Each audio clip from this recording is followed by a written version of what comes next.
Сәлем достар, түске кешке не жасаймын деп әуре болып бастарыңызды қатырып отырсаңыздар, осы тамақты жасап көріңіздер. Бізге керегі ең бастысы тауықтың еті. Тауықтың етін жуып, тазалап, терісін алып, осылай турап алатын боламыз. Одан кейін қызып тұрған қазанымызға сұйық майымызды құйып, осылай тауығымыздың етін қуырып аламыз. Өзі піскенше қақпағын жауып қоямыз. Өзінің суына өзі пісетін болады. Одан кейін пияздарыңызды жіңішке етіп турап дайындап қоямыз. Қуырылған тауығымыздың етінің үстіне осылай пиязымызды саламыз, және де дәмдеуштерімізді салатын боламыз. Өздеріңіздің қалауларыңызға қарай қызыл бұрыш, қара бұрыш, паприка және тұзды ұмытпаймыз.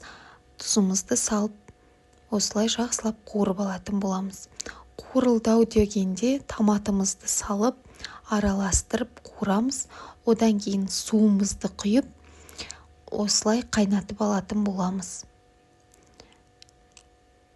Мінекей, тамағымыз қайнады дегенде картошкамызды жуып тазалап, осылай жіңішке турап, оны да салатын боламыз. 5-10 минутқа қоямыз картопымызды. Мінекей, картошкамызда, тауығымыздың еті бәрі пісті деген кезде осылай макаронымызды салатын боламыз. Кез келген макарон қолдансаңыздар болады. Менікі осындай макаронның түрі өте дәмді болып шығады екен. Міндетті түрде жасап көріңіздер. Бұл тамақтың ерекшелігі балалар сүйіп жейді. Балалардан мүлде қалмай қалады.